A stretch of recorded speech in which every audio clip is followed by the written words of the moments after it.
Welcome to Spell Tap Gaming. In this episode, we'll be covering some of the biggest news in the industry, discussing the UK's decision to block Microsoft's acquisition of Activision, the upcoming Gran Turismo movie, and our impressions of Jedi Survivor.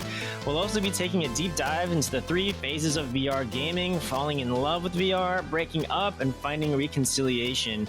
Join us, your hosts, Ryan Goto, and my guest, Christopher Gannon, for this exciting episode as we bring you all the latest news, insights, and discussions in the world of gaming. Let's get into it. What's up, Chris? What up, dude? All right, man. How are you today? What have you been up to? Well, packing up, getting ready for a new move. Been playing a lot of Red Dead Redemption 2 and WarioWare lately. WarioWare? Yeah, man. I'm just addicted to that like quick reaction time gaming. So like fun. The Twitchy games. Have you played it? No, but it looks fun. Is it multiplayer? Oh yeah. They're basically games where you have 5 seconds to do one thing, and then it'll get faster as you go. And the object is to get the highest score, like to go up as many rungs as possible. It is just addicting, man. So you've been on your simple games. You've been on your Switch a lot lately, then? Yes. What's your primary console right now, or is it PC? Primary is Series X. Series X? Hell yeah. Yeah, that's where all my boys are. So yeah. We're playing Sea of Thieves, more Sea of Thieves. Nice. Lots of that stuff. Nice, man. I've been deep into Jedi Survivor. Yeah. Dude, that game is pretty cool. As a Star Wars fan, I'm pretty stoked. I'm pretty glad that they were able to pull it off again. You know, I like the first one.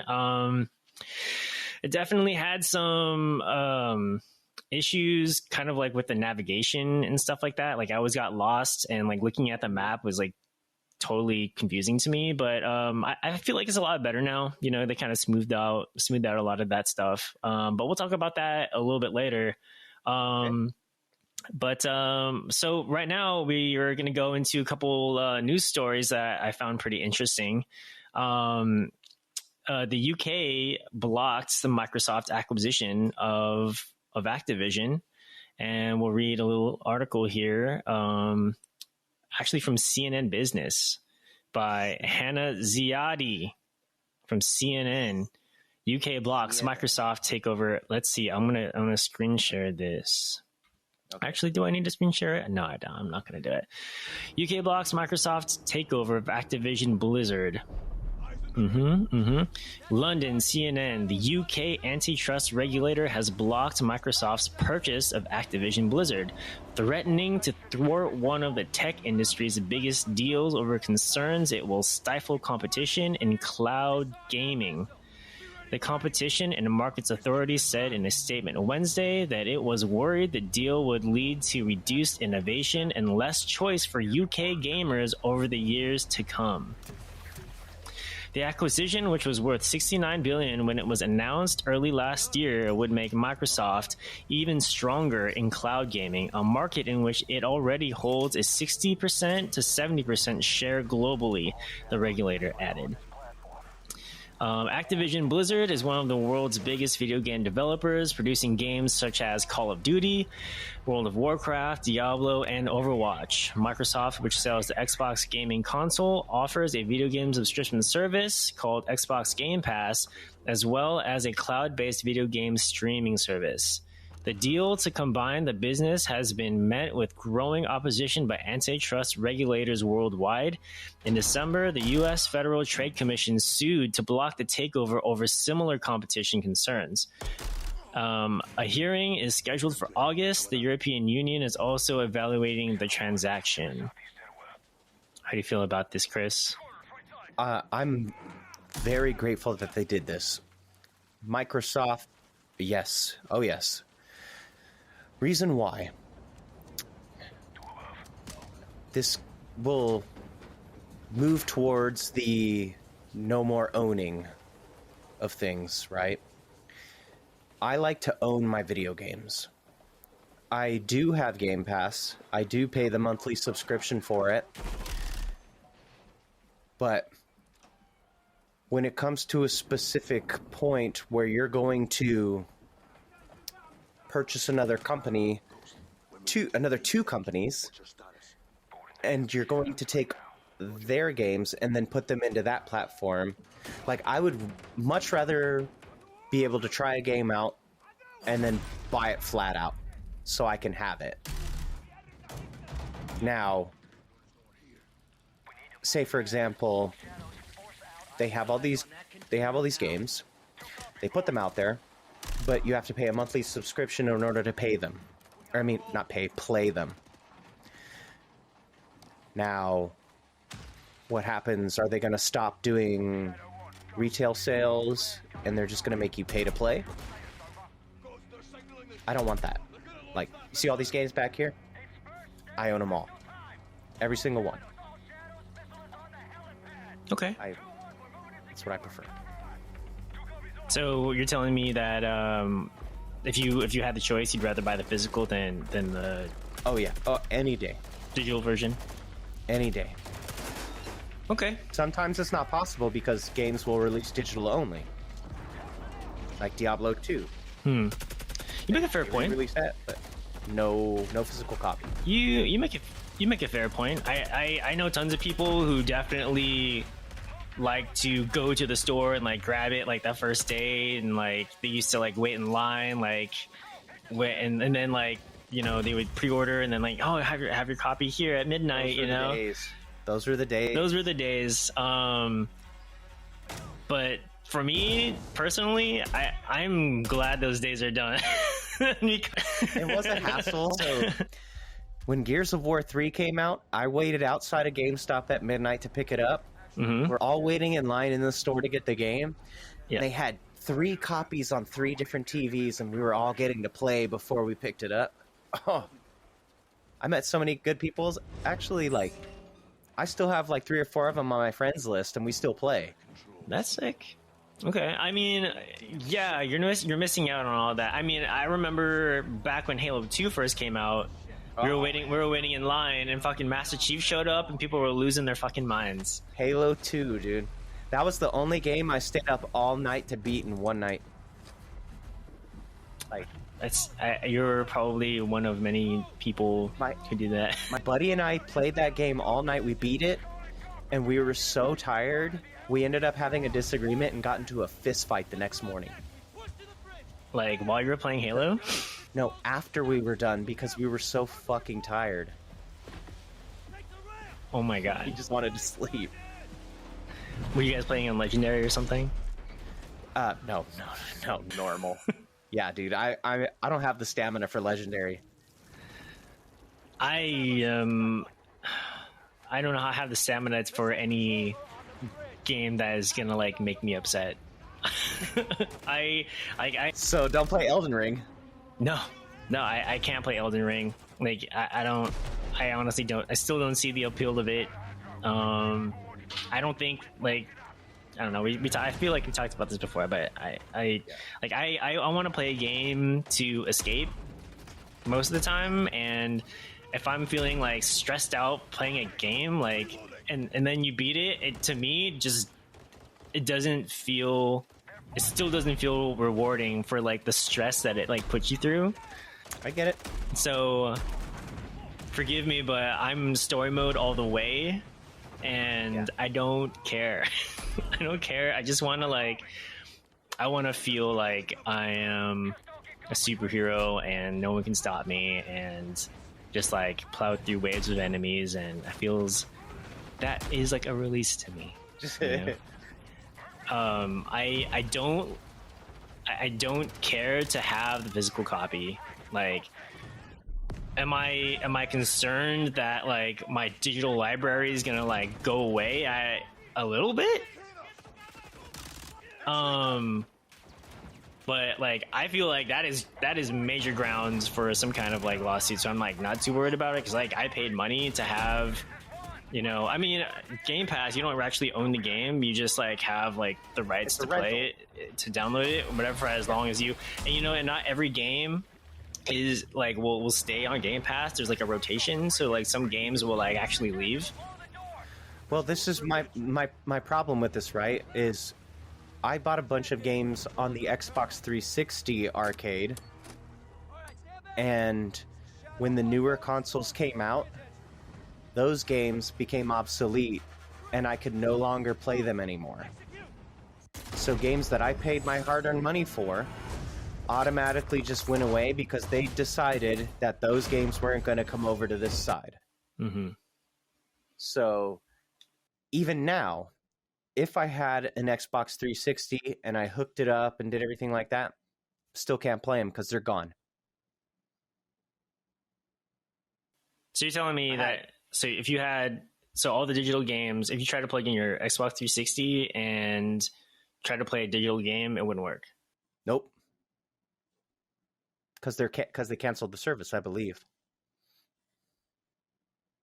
Dude, I had good games on there too, man. I had like Marvel vs. Capcom 2, like so many good games on there. Yeah, I mean, that sucks. I mean, I never had that experience. Like now I feel like Microsoft and like Sony are kind of like taking steps to kind of like digitize like their library of games so that they can put it on like their services, you know. But they need to digitize all of them. I'm not a fan of them like picking and choosing specific titles. If they're going to do that, they need to do them all. Because no matter how bad a game was or how much they think a game sucks, there is people out there who love them. Yeah. And they need to have the opportunity to play them if they're going to be paying for that service. I get it. I totally get it. I mean, like I said, I know like a ton of people who like are adamant about only buying physical copies because they want to, you know, have a collection and they want to like grow their, you know, library and stuff that way. But for me, put it on Game Pass, baby. The convenience of having the, you know, all of it right there and not having to get up, put a disc in, and yes, you know, that is nice. Yeah, man, especially when it's cold. When it, like you're like have a blanket, take your blanket off, you have like a blanket on, and you're like, fuck, I need to change the game. This is bullshit. You gotta take the blanket off, get up. Yeah, it's like when I play these with my boys. Like someone has to get up and pull it out, and you're stick it in, and right. And you can trade in digital games too. Yeah, you can't. Yeah, but I mean, I've never been a big trade-in guy, anyways. I only did that as a teenager when I didn't have a lot of money. Same. Because it gave me the opportunity to try new games. Right. Exactly. Anyway, I feel like the Brits need to stay in their lane. You know what I mean? When it comes to this, I think Sony. I think what it came down to, honestly, is that they just like sided with Sony. And it's kind of bullshit, in my opinion, because Sony has such a monopoly on single player narrative. Last year, like they came out with God of War. They had they have The Last of Us. They have Ghost of Tsushima. They have there's so many exclusive IPs. Uncharted, dude, like all the Naughty Dog, all the Sony Santa Monica, all the Insomniac games, dude. Like, really, you can't, like, you think Call of Duty is like that big of like, that's what, if you play video games, like that means you play Call of Duty, and I don't think that's true, you know? Okay, so the only people who play Call of Duty are the suckers who buy the same game every year. It's literally the same game. That's all fine. they do is make small little tweaks. That's fine because it makes you feel good, you know? But I've played that before. I mean, that's even more of a reason why I think that them blocking the deal is bullshit. You know, like what if Microsoft bought Epic Games and then was like, okay, now we're gonna make Fortnite exclusive to Xbox. Would they block that? I don't think so. No, I don't think they I think it's the name. I think it's fucking Call of Duty, and Sony is scared that, or I don't even think Sony is scared. I don't even think they even did that much to block this. Right. You know, I think they just were like, hey, Call of Duty generates this amount of money. We can't afford to let them put that on their cloud gaming service, which no one uses. No one uses cloud gaming because it's not there yet. There's too much latency. It's laggy as fuck. Yeah, like honestly, like I had the best experience I've had playing Xbox cloud gaming is like on your phone at home playing a game with the touch controls that are like very like they don't require a lot of like timing.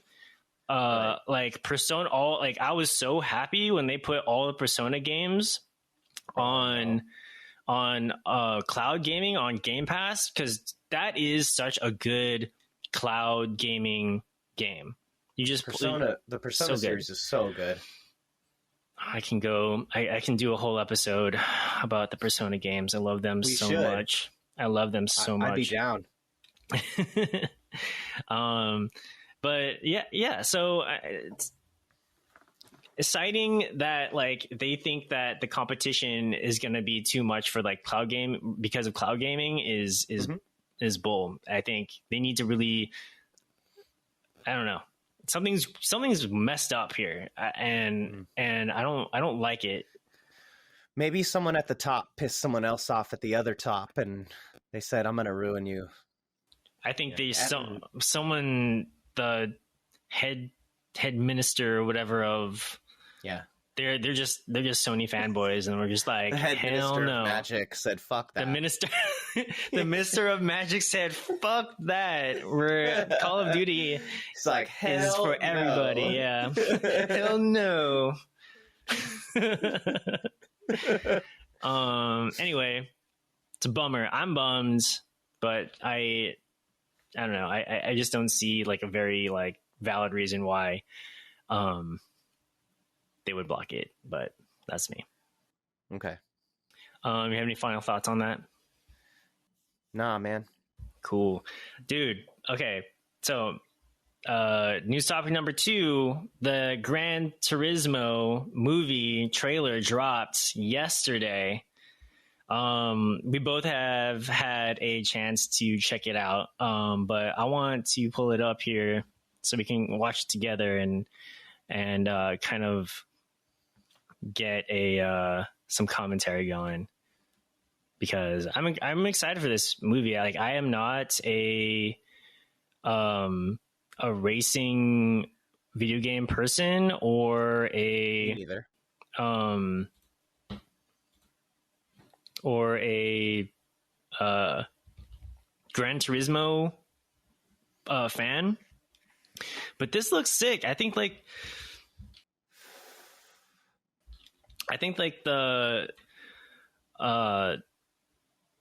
approach that they're taking. Are you good? Can you still see? Yeah. Okay. If you miss a line in the game, you reset. You miss it on the track, you could die. What's that dude's name from Stranger Things? Do you know? I don't remember his name, but I always confuse him with Michael Shannon. All you do is slay to I don't even know who Michael Shannon is. And that's the dude from Blood Diamond. Oh. When he pulls his pants down. What is a diamond?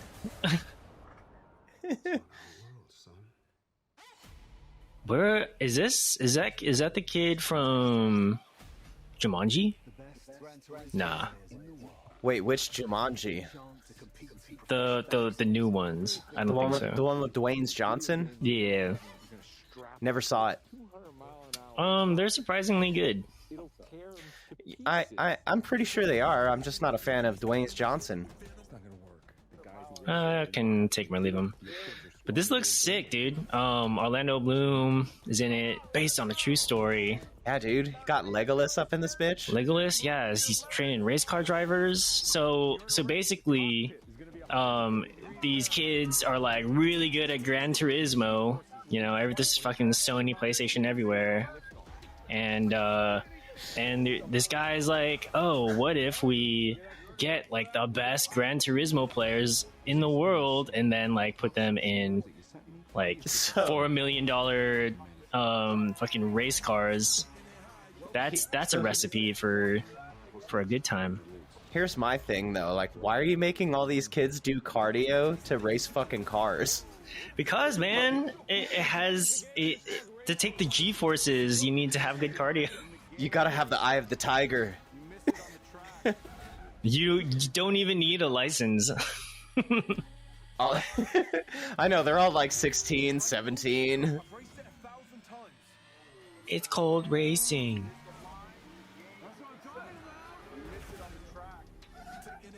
Yeah, man, this does look cool though. Cars flying, people dying. I like it. I feel like I was saying with the premise, I feel like they're not taking it as serious. That's how. This is literally how I feel when I play video games. Like, yeah. I just go into the world. Yeah, the hood comes over, like. Yeah, the dude was like sitting in behind his computer, and like the cockpit like digitally like formed around him and stuff like that. Dude, I am very excited for that movie. Yeah, it'll be fun. I love the approach. And I think it's gonna do pretty well. I think it's gonna do pretty well, and I think it'll do well because just by the trailer alone, I think it'll fill seats because people realize now that they're like, oh, they're making a movie about a game, but the gamers who play it are the ones in the seats. Yeah. Because at first I was like, that movie sounds boring as hell. Because that game is boring as hell. I know. Play Gran Turismo 2 on PS1, and it's like everyone was like, "Oh, it's such a good game," and I played it. I was like, "Dude, this game fucking sucks." Yeah, man. I'm more of a Forza person. Oh, if I'm gonna play any racing game without guns or items, I'm gonna play Initial D. Initial D. You ever played that? I played the arcade game. That's the one I'm talking about, where you can do all the drifting and stuff. Oh, I don't remember. Now that's fun. And you have throwbacks I've like barely heard of. That's my knowledge, dude. That's cool. I mean, I definitely heard of Initial D, but I was like, I've never played it except at the arcade. But that's dope. Like, I'm stoked for that movie. Looks awesome. The trailer got me hyped. And yeah, cool, man. Any last thoughts on that one? Nope. Okay, man. So that was like, you know, pretty big news week. The UK thing, and that trailer was pretty fire. Yeah. All right, cool, man. Well, this next segment is about VR gaming. I know you're a big VR gamer. Oh, yeah. I love VR, but there was a time where I thought that it was going to be my only love, but I was wrong. But I still love it because I reconciled. You know, we broke up and came back together, and now I have a little bit more of a perspective of where it stands in like the hierarchy of video games. And I know a lot of people who got into it like I did, and like got super into it, and then for like months or even years, people just put it down and just collected dust. Yep. And we're going to talk about a little bit why I think that happens. So this is what I call the 3 phases of VR gamers. And the first phase is the honeymoon phase, you know? When I first got my Quest, actually my girlfriend brought me home an Oculus Go, which is like discontinued now. Yeah. And it had like, you know, one of those controllers, like the single controllers that like had like the touchpad, and like basically all you can really do with it was like surf the web and like watch movies. But it was kind of cool because there's like this Jurassic Park thing in it, and you can like look around. There's like dinosaurs everywhere, or there's like VR videos that you can go. You're like underwater and you're like learning about coral. You know, it was awesome. I was like, this is so cool. Yeah, this is so cool. All great for the first time. Yeah, so I was like, this is cool. I want to know what the VR gaming. I want to know what it's like to play an actual VR game. You know, one that I feel like, because before my only other VR experience was at the Void at like Disneyland, where you like, it was so cool because like it was like the Star Wars one, and like I played that, and like we were like a team like of like rebels or whatever, and then like we have to like infiltrate this thing. That's the one when you're on Mustafar. Yeah. And I love that. And they put this like cool like pack on you, which is like basically a PC.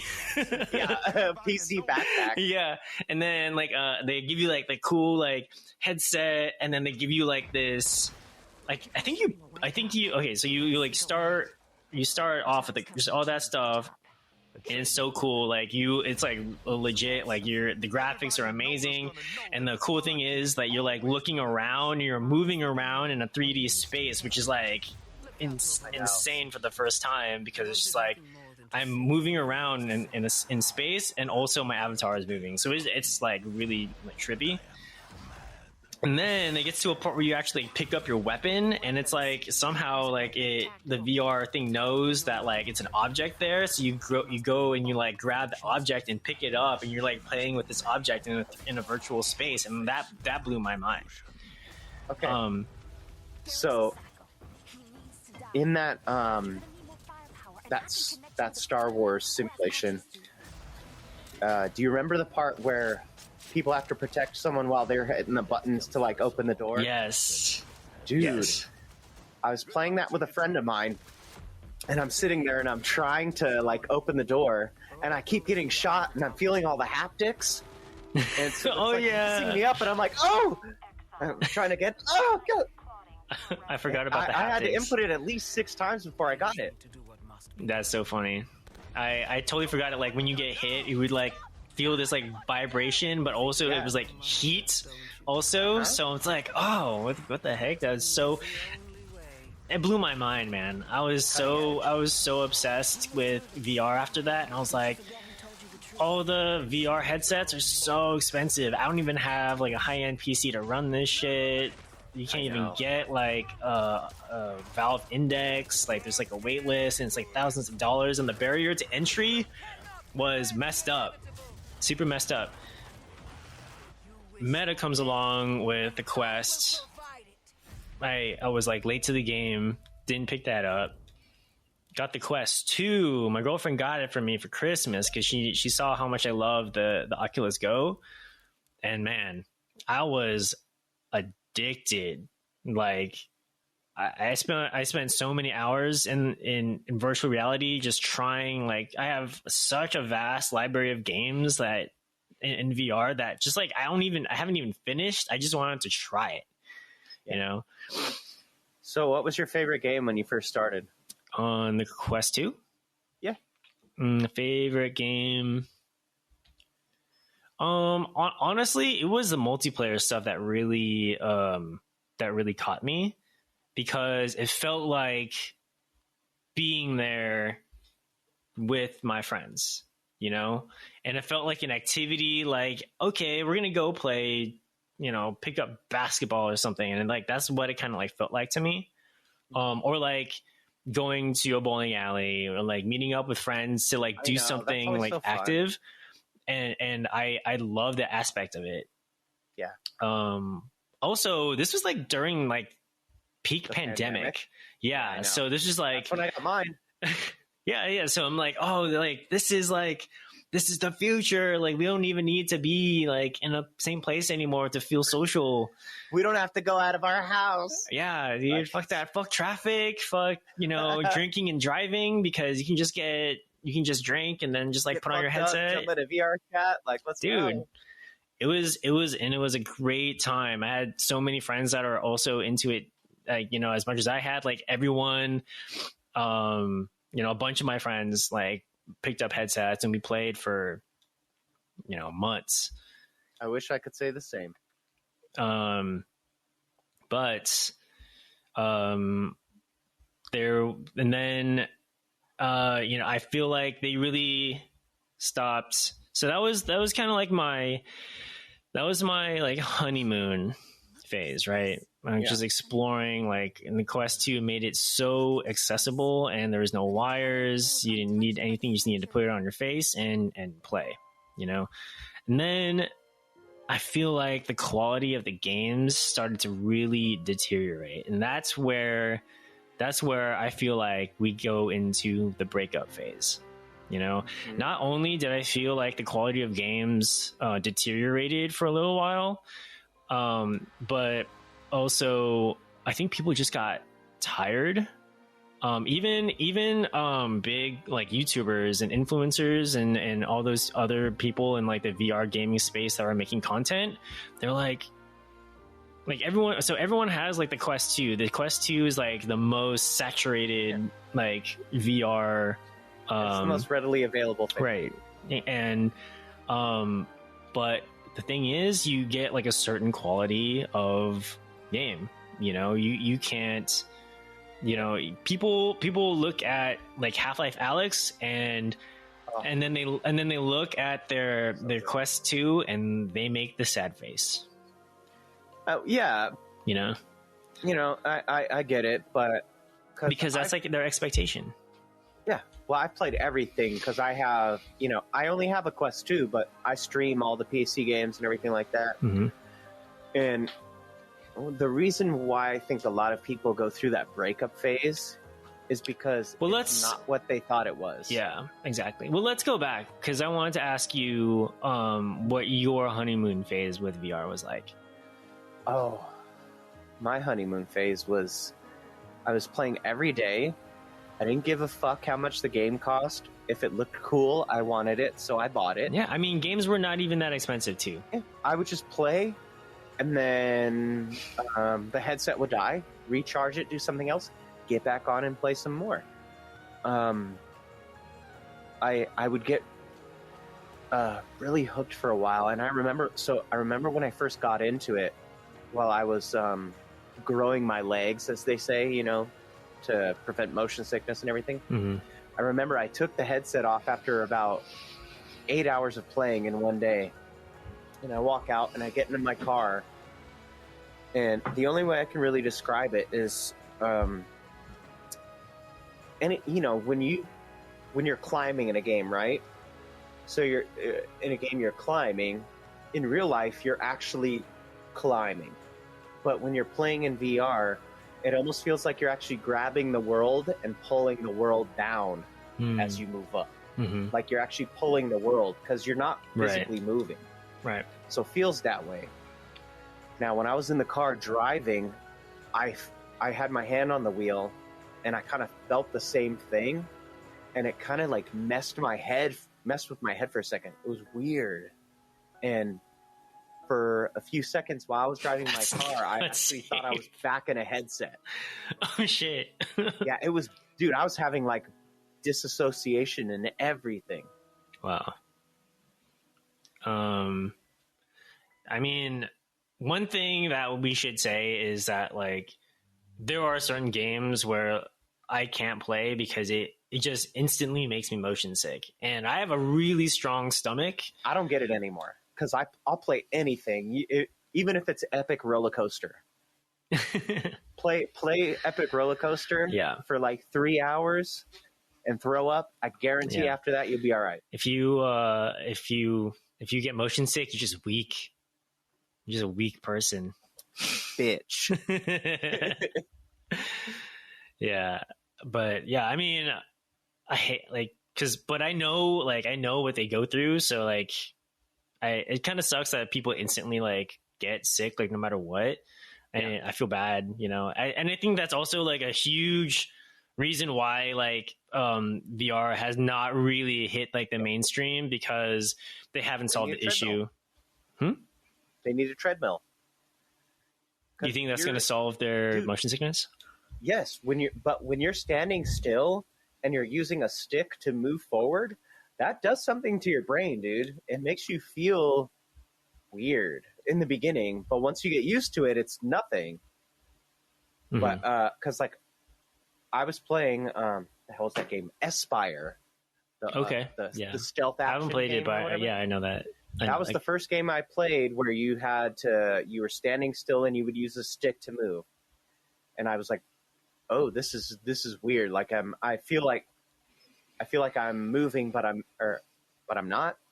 And then every time I would stop, I would be standing still, but my body would kind of do a move forward, like, whoa. It was like almost knocking me off balance. Have you ever had controller drift? I had to get used to it. Yep. That's the shit that would fuck me up. Because I would bang. All my controllers have it. I had to fix it. Because I would bang my fucking controller against walls, printers. Like, have you bruised yourself yet? Oh man, I think I have like a bump on like my finger that is not going away. Because I like slammed it like over and over and over and over again on like my closet door. So in my spot, I got this ceiling fan right here, and it's got 4 lights on it, and around the lights are this glass that are just thicker than like bulletproof glass.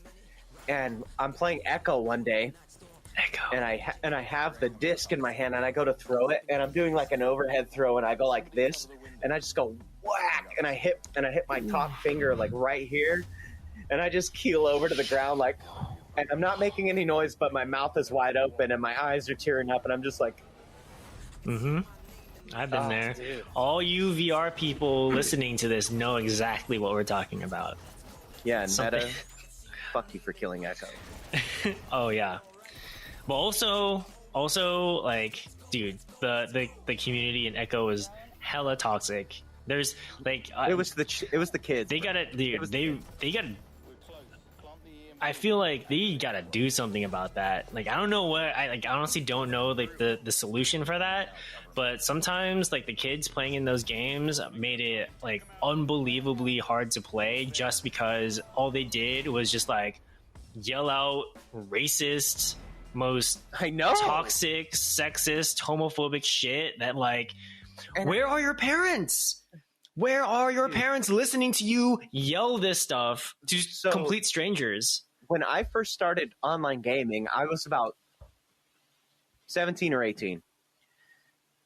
At no point when I was playing at that age was I yelling stuff like that. Like, I would talk trash, but I never would shout like racial obscenities or anything like that. And it's amazing that kids who are like 12 or 11 or 12 just know this stuff already. And you want to know why? YouTube. Because they have a fucking phone, man. Yeah. They're too young to have phones. Too young. I feel like 13 you get a phone. Yeah, I would say 13. I got a phone at 13. But I had a flip phone. I didn't have a smartphone. Well, yeah, same. So when I have kids and they turn 13, they're going to get a smartphone, but there's going to be a restriction on what apps they can get and what they can't. No, they're just going to get an AirTag. I know, right? Just going to say, fuck you, Dad. Just like throw that shit into like a river or something. So tell me about your breakup phase. So my breakup phase was very subtle. Like, I think what it was that like, you know, I like to play games to relax, and a lot of the games for VR require you to like be very active and like stand up and like move, and you know, it's very physical and taxing. And I just got tired. Well, there's games you don't have to do that though. Yeah. But I mean, even those games that like you can sit down and play, you don't necessarily get that VR thrill. I think. Yeah, I know. You know, We gotta play some Demio again sometime. oh my gosh, I love Demio, and that's a game that like I want to play with people, but then like other people are going through that breakup phase like I did when Demio came out. It was like hot for a hot second. It was hot, and then I love it. I still play it. I mean, do you find like a group to play, or do you play by yourself? So, I have 2 headsets. I have the Quest 1 and Quest 2, and then I'll play with my wife, and we'll jump in with 2 other people. But I do this thing like I have another friend who has a headset, and then if I want him to play something and I can't sell him on it, I'll just get it for him. I'll gift it to him. And I'll be like, "Hey, now you have no choice. Jump in this shit with me." I'm guilty, but I've had friends literally tell me not to do that. Oh, really? Yeah, because they're like, I don't have time to play. I'm like, then we're not Dude, friends. Fuck your time. Jump in this shit. Then we're not friends. Sorry. I'm literally buying you a game and you can't just gotta find persuade him again. You can't find the fucking time. Like the amount of money I'm spending on this game is equivalent to make maybe like 2 or 3 drinks at a bar. Yeah. So it's like, dude, I'm buying you this round. Uh-huh. At least drink the beer. Yeah, At least drink the beer. Yeah, my buddy's like, "Oh, I don't have the time to do it," and I'm like, "Dude, fuck your time. Let's go." Yeah, fuck your time, dude. You think you're better than me? Yeah, right. Fuck that. You think your life's horrible? Yeah, who has your attention right now? Your girlfriend or wife? Yeah, fuck Get out of here. sir. Get out of here. No, but like, dude, like I honestly miss those times, and so I just got tired. And then the quality of games, they're reporting PC VR games down to Quest 2 didn't really work out, like until maybe like 3 or 4 or 5 patches later, when I'm already done. Like I'm tired of the game because it's just looks like shit, and doesn't meet my like expectation of what a game should look or feel like. I know, man. And it's like when you're at the consumer level and you're putting all your chips into meta, and they start doing all those dirty little things on the side, it's really hard to get back into it. Like they came out with the Quest Pro. I was really excited for it. I wanted to get it. Mm-hmm. And then everything that they promised that was going to be in it wasn't in it. And now I'm like, okay, why should I trust you now? Right? There's a new Quest that's going to be introduced this year. So, and they come out fairly rapidly. The life cycle for the Quest 2 has been pretty long. It has. I'm going to say it has. But for those that bought a Quest 1, the Quest 2 came out pretty fucking quick. Yeah, it did. I bought a Quest 1 during the pandemic, and then I realized 5 months later that the Quest 2 was coming out. I was like, motherfucker. Man. Now that headset doesn't have any more support. Zuckerberg, you fucking up, man. Zuckerberg, what you doing, bro? Literally, seriously. Fuck the metaverse, man. Like, all you gotta do is make fucking VR games, man. So yeah, man. I think there's a lot of reasons why I had like a breakup with my VR headset. Friends stopped playing, people got tired, man. I think also like the pandemic was like lifting, and then people were like going back to work, then they were too tired to put on a headset to play, and they're like, but it take a lot of mental energy to play, and physical energy, dude, because like, man, I know, like, after I worked in the entertainment industry, working 12-hour days, 16-hour days. People want to play video games with you when you get home, and it's like, I'm not putting on a headset. Fuck that. I'm going to play something chill. A lot of times I'll be like, I'm tired. I'm down to put on a headset as long as we're playing a game where I'm sitting down. Mm-hmm. You know, like Demio. Demio. Or, dude, have you played Real Fishing VR? For Real VR Fishing? Oh, man. Dude. Fishing? I'm not a big fan of fishing, but this game is so good. You go to real locations in the world that have the real backdrops and everything, but it's not one of those things where you have to throw your pole out and wait. You throw it out, within 10 seconds, a fish catches on you. Reel it in, catch it. You get points, you get XP, and then from there, you buy better tackle, you buy better poles, and you go to saltwater, catch big sharks. Dude, fun time. That doesn't sound like fun to me. But I mean, I appreciate it. I mean, I've seen the graphics. That looks amazing, even on the Quest 2. But that's fine. I mean, is it multiplayer? I think it's multiplayer, right? Yeah. Dude, you can have like up to 4 people in your lobby. You can play your own music from YouTube while you're fishing. Okay. How do you not like fishing, Ryan? You're Asian. Because I only do like tuna. Can you get tuna? Yes. All right, I take it back. I don't know. You're a tuna guy, huh? And then I just get hungry. You know what I mean? I know. Makes me want to have sushi. But I mean, that's cool. I respect it. You know, the fishing thing is cool. I like that. It's like another sit down game that's like really relaxing. You know, we can just chill with the homie and catch some bass. Slapping bass, man. Slapping some bass. Slapping some bass. Okay. So, yeah, breaking up with my VR headset, you know, I got tired of all that stuff. The graphics and the games were not doing it for me. I will say that the workout games, I think that they have a place in the market for fitness. They absolutely do. Meta recently purchased Supernatural, the subscription. It's a subscription-based fitness app. And I know people that do it. You know, they're like, oh man, like I really need to get my like 30 minutes in today, and I can't leave the house for one reason or the other, and it's like a good option for them. And you know, at the end of the day, it gets your heart rate up. And my mom actually almost got one of those just for that. Yeah, I mean, like, yeah. I definitely see that there's a place in the market for stuff like that. So, you know, that's one reason to pick it up. I would say, like, to try it out at least.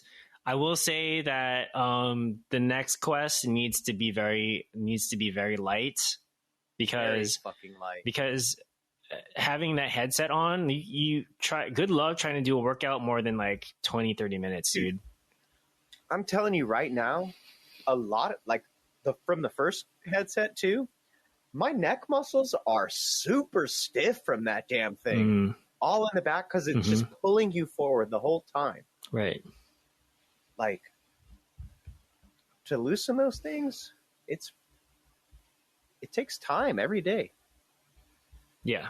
But the other thing too, man, I was promised GTA San Andreas in VR. Yeah. Where is it? Making promises, see? Where is it? VR making promises and not. I want to be. You know, that's grounds for breakup. Walking around, going, "Oh shit, here we go again." Like I still don't understand how that's gonna work. Yeah. So I don't. Yeah. I still want it. Yeah, I still want it. Like, dude. I know they have like mods and stuff for GTA 5. Yeah, but they don't have full motion controllers. Mm-hmm. Yeah. You're sitting with your headset and you have a controller. I want full motion, interactive. Let's go. Yeah, dude. I want to hold up. Technology's out there. People in the modding community can do it with games that are already pre-existing. Why can't these companies that are making AAA games do the same? They can. Except stop being lazy. Except they're putting money into the metaverse. Right. Stop being lazy and get it done. Yeah. That's what we want. So, okay. we kind of like went through the whole honeymoon phase, the breakup. Now I feel like there's kind of like a little bit of a resurgence when it comes to VR gaming. I know that they released some new games that look like very interesting, and the concept is nice, and the graphics actually look not bad. You know, I feel like now they're starting to like optimize games a little bit better. And I've been playing I've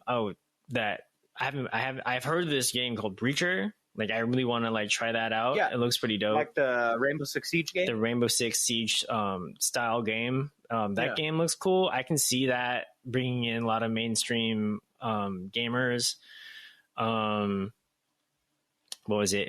It was Guardian. It's called Guardians, and it's basically like a mix between like Halo and StarCraft kind of. You like, you know, make units and like resource management and stuff like that. It's super fun. Great idea for VR game. And they just released a new like Walking Dead game. Sitters too, man. Yeah, have you been playing that? Yes, that's where my reconciliation comes in, was that game. So, I'm an enthusiast at heart. Like, I really love virtual reality, and I want to have the most immersive experience possible. And what makes that one so good for me is because everything is physics-based. So I can't put my hand through a wall. I have to, everything is grounded in reality.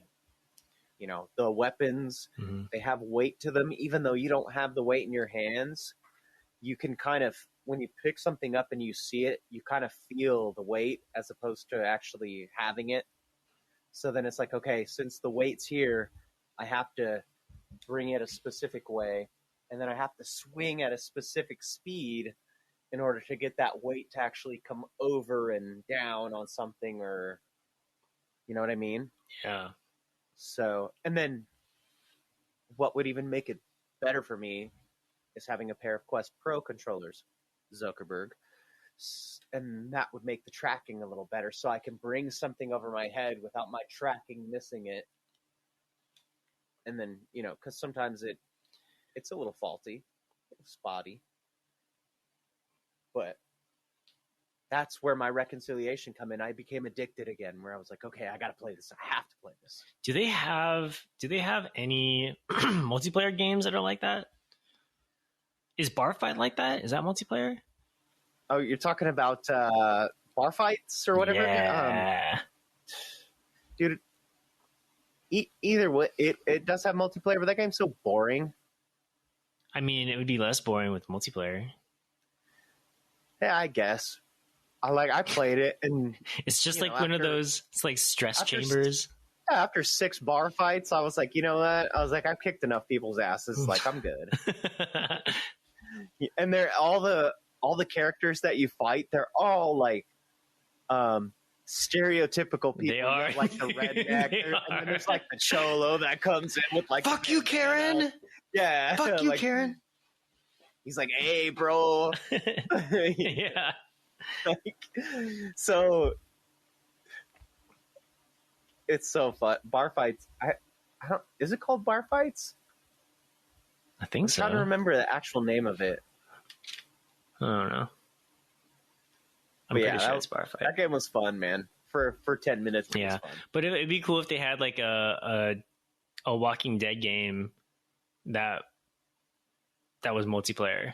Even if it was like wave based, that'd be pretty cool. Multiplayer, open world. We can only. VR's not there yet. No, VR's not there yet. I mean, I tried playing Zenith the other day, and I was like, man, these graphics are rough. So the thing with Zenith for me, right, was you're able to run through the game yourself. No problem. Can you though? I thought it was pretty hard. Otherwise, because you have to it takes forever to like level up and grind, and you're literally just like. But you still can. So there's a new one coming out. Have you heard of Alicia? Is that like the new expansion of it, or is it a new game? No.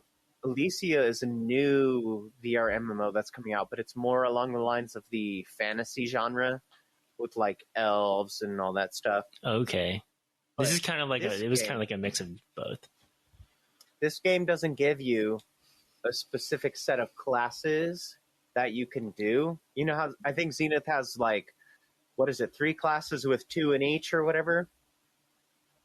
Something like that. Something like that. right? It's only 3, yeah. With Elysia, they have this huge thing, or this huge map of things you can do, and you get more proficient at whatever you do. So if you take a sword and you start using a sword, you get better with a sword. If you take a bow and arrow, you start getting better with a bow and arrow. If you want to do blacksmithing stuff, you start working on blacksmith and you just get better as a blacksmith. But you can choose exactly what you want to do with the same character and get proficient over time with the same character. I see. Okay. And that is something interesting because then you can craft a character that would be unique to anybody. But how are the graphics, though? When I first saw them, they were bad. And then they got so much feedback from their alpha that they pulled the whole thing and then they revamped it and then like fine-tuned the graphics and everything. Came out way better. Okay. At least, I haven't seen any beta gameplay, but the beta gameplay should be happening right now, so we should find out soon. And that's coming out for Quest? Oh, yeah. And PC. And it's all cross-platform. Yeah. I mean, so the extent of my VR knowledge is on the Quest 2. My VR experience is on the Quest 2. So, I mean, I don't know what it's like, really. I can't really say what it's like for people who have PC VR. But I mean, I feel like the principles kind of are the same, you know, you get tired, like, Oh, yeah. you know, people are super into it and then they dropped out. And this, you know, people that I've, you know, talked to, they dropped out either because their super expensive VR headset, PC VR headset is broken, you know, because too many times they like pulled out the cord or like, Yeah. you know, it's something like that with cord Quest is 2. a mofo, man. No strings, dude. Did you,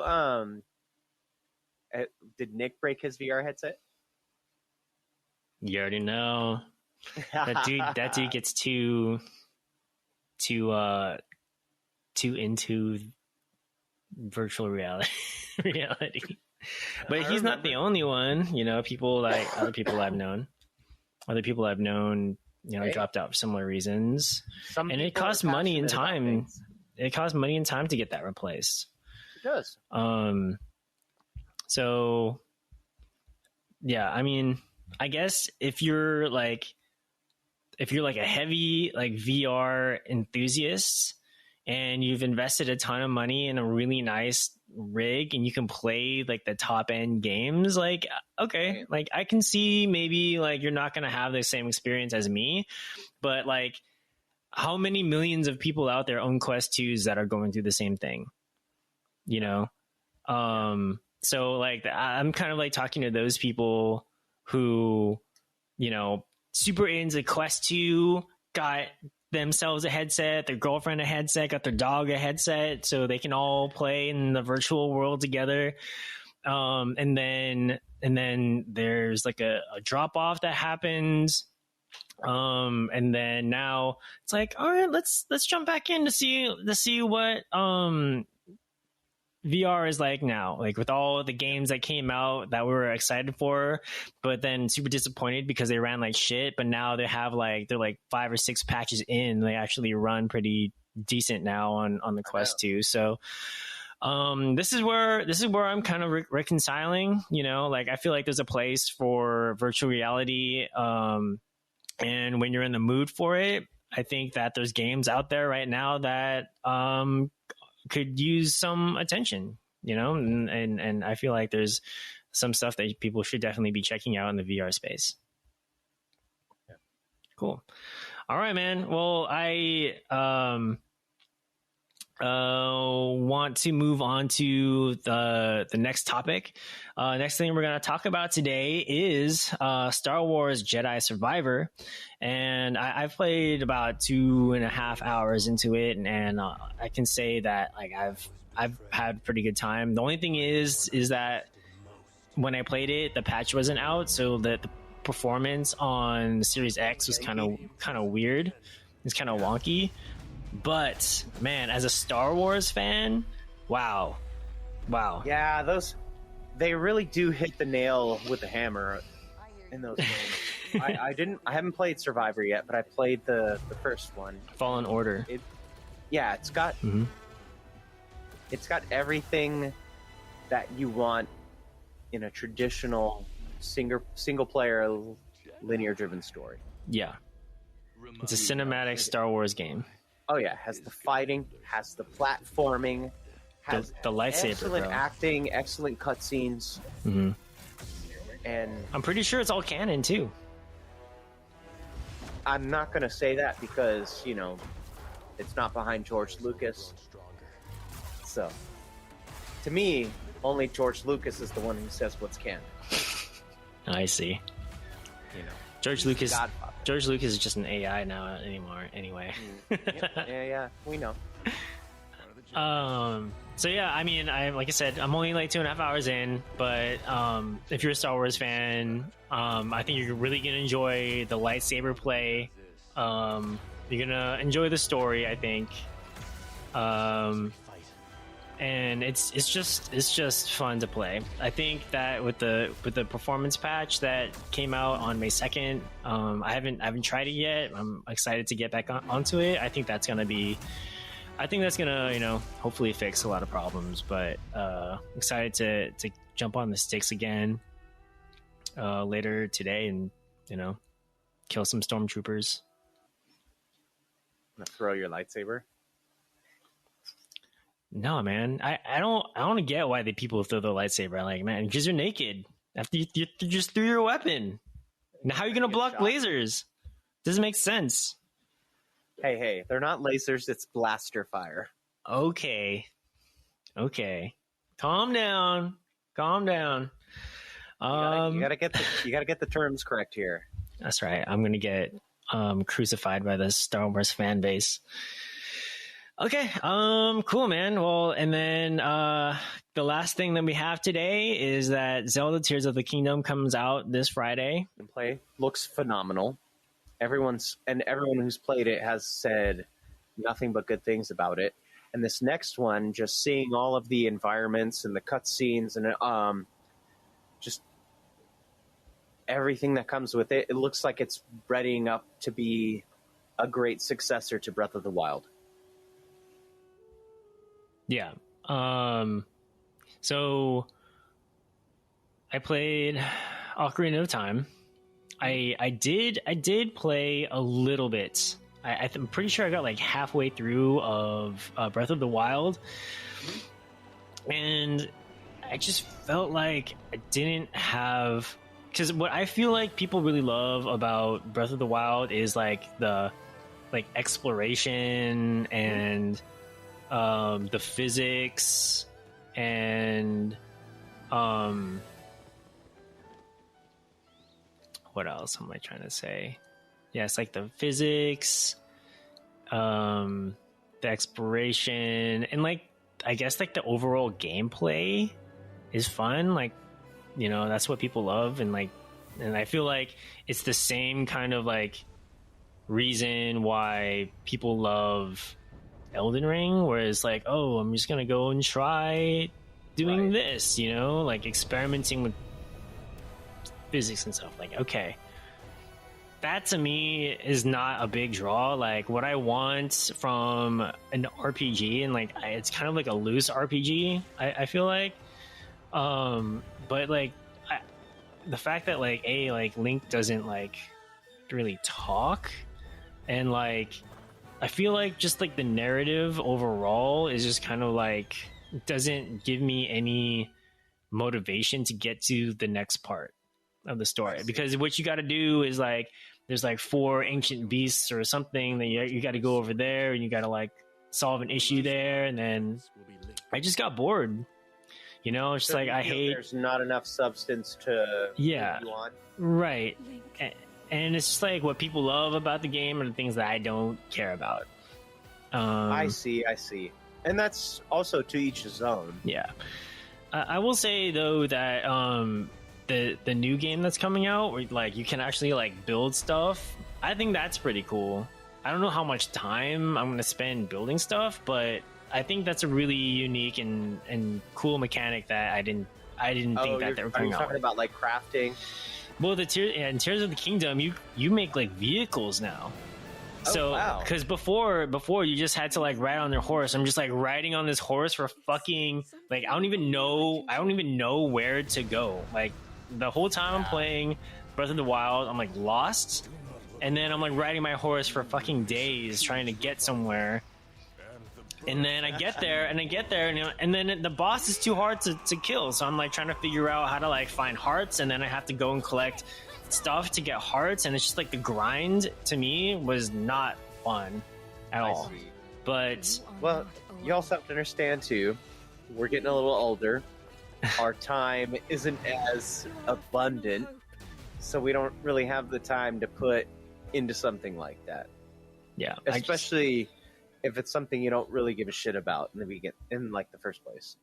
You know, there was a Muso Zelda game that came out that's supposed to be a prequel to Breath of the Wild. Oh, you like Musos? I've never played a Muso. I love Musos. But I feel like I would like that game more than Breath of the Wild because it's more of like an action game. Are you a One Piece fan? Oh my god, I'm such a One Piece fan, dude. I love One Piece. So then you need to play Pirate Warriors 4. It's a Muso. Is it on Game Pass? It might be. But it's One Piece transitions into the Muso so well. Because, in the show, when they're fighting like hundreds of Marines and shit like that, it's literally the same thing as the show when you're playing the Muso. Okay. It's amazing. Okay, hold on. Go ahead. Is it dubbed? No, it's not dubbed. Fuck. Yeah, it's one thing Funimation doesn't do is dub the One Piece games. It's all Japanese. I get it. I watched the dub. Okay, that's why we're friends, Chris. Because you're not a sub supremacist. Sometimes people are just like, oh, I only watch subtitles. That's the only way you can watch Japanese anime movies.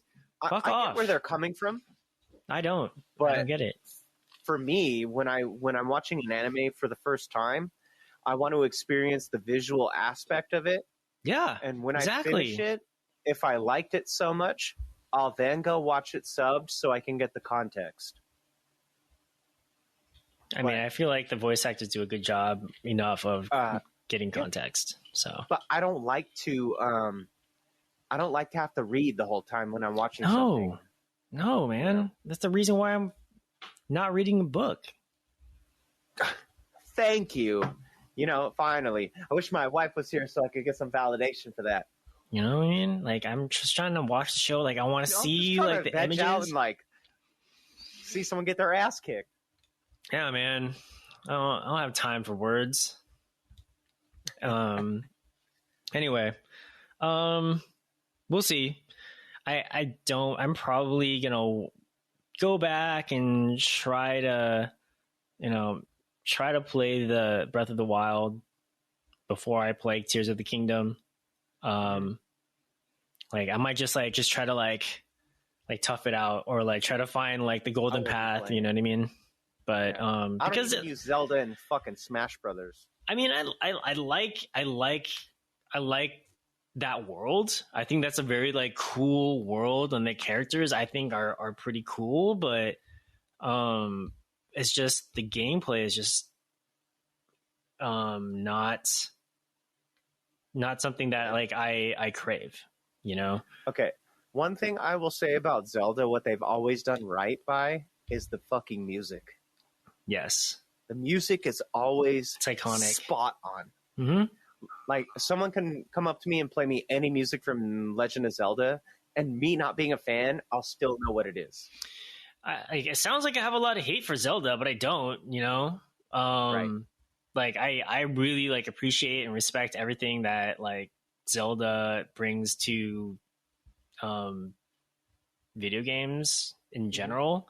I just think that Breath of the Wild, I just wish that there was, I can just get get to point A to point B, and then like me being ready to take on that whatever is there. That was the biggest issue. I kept getting into these roadblocks where like I get to this place and it was like it's too hard, and I'm just like this is the reason why I don't play like Elden Ring type games. Yeah, the Dark Souls type. Yeah, Dark Souls type games, because like, dude, I just want to get past this part so I can get to the next part. I don't want to sit there and like, get my ass beat, sit here for 45 minutes, get my ass beat just to realize like, like I got to collect like 5 more hearts for me to be able to do this thing. And they never really specify that, right? It's like you get to a specific point and then you're stuck and you didn't realize that you missed something to begin with.